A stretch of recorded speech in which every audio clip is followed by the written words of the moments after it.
We're diving into something that feels like it's been pulled straight out of science fiction, but it's quickly becoming science fact.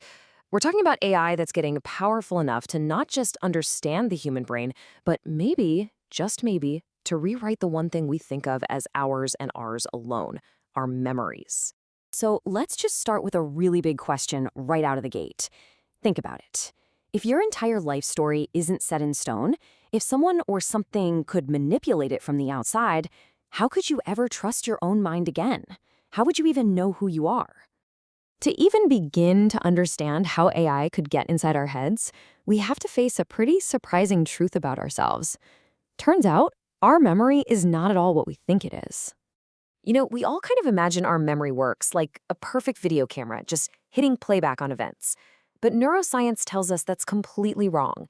Every single time you remember something, you're not just playing a file, you are actively rebuilding that memory.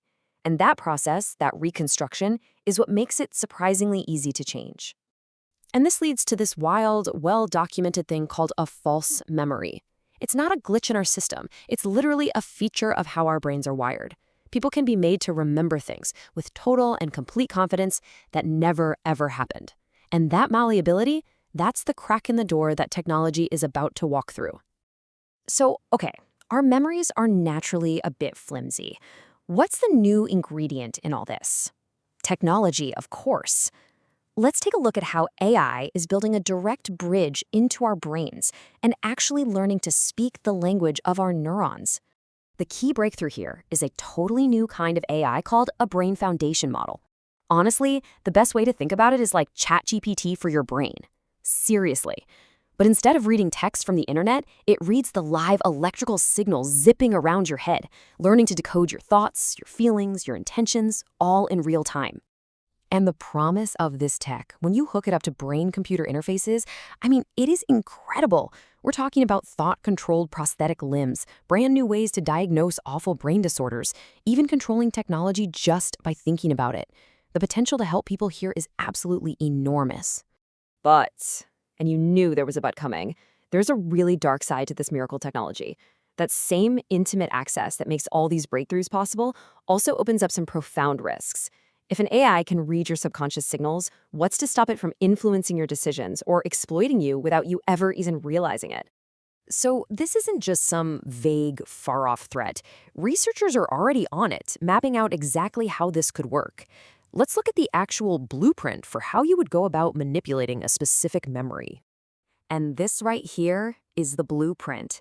It's a proposed system called TMDS, and it breaks down targeted memory deletion into 4 steps. First, they map the unique neural fingerprint of a memory.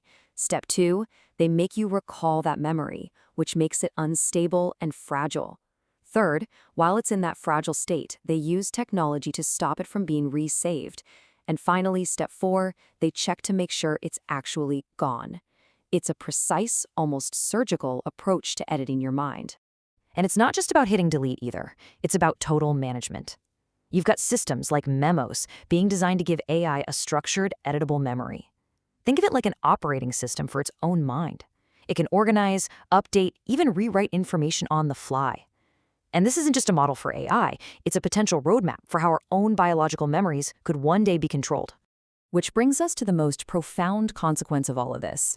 Because if you can edit a memory, you're not just changing a recording of the past.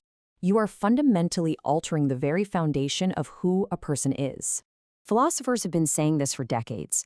Your sense of who you are, your personality, your relationships, it's all built on the story of your memories. You change those memories, you change the person. It's that simple. And this is not just theory. There's a true story of an epilepsy patient who had a brain-computer implant. She felt it had become so much a part of her that when the doctors went to remove it, she actually sued them for loss of identity. Her words were, "They're taking away a part of me." The line between us and our tech is already starting to disappear. So what this all boils down to is this emerging, and maybe one of the most important new ideas of our time, cognitive liberty. It's the right to control your own mind, to have your thoughts and mental states be free from outside manipulation. This is going to be one of the biggest human rights debates of the 21st century, for sure. All of this leads to one final, truly mind-bending question. If our own internal world, our memories, can be rewritten. What on earth does that mean for the shared reality we all live in? Okay, let's take this one last wild step. We've been talking about editing our memories. But what if our entire reality is a kind of memory? What if the universe isn't a simulation being run forward in time, but a memory being reconstructed by some vast advanced intelligence? It's a subtle change in thinking, but it's a profound one. In a simulation, glitches are just bugs in the code. But in a memory recall, weird stuff like déjà vu or the Mandela effect could just be seen as corrupted data, little errors in the reconstruction. In this world, reality isn't being computed, it's being remembered. And that brings us right back around to you. The technology to read and write to the human brain is moving so much faster than our ability to have these ethical conversations. And while the promise of healing trauma is very real, so is the risk of unthinkable manipulation. So the question we have to leave you with is a deeply personal one. If the stories that make you you can be edited by someone else,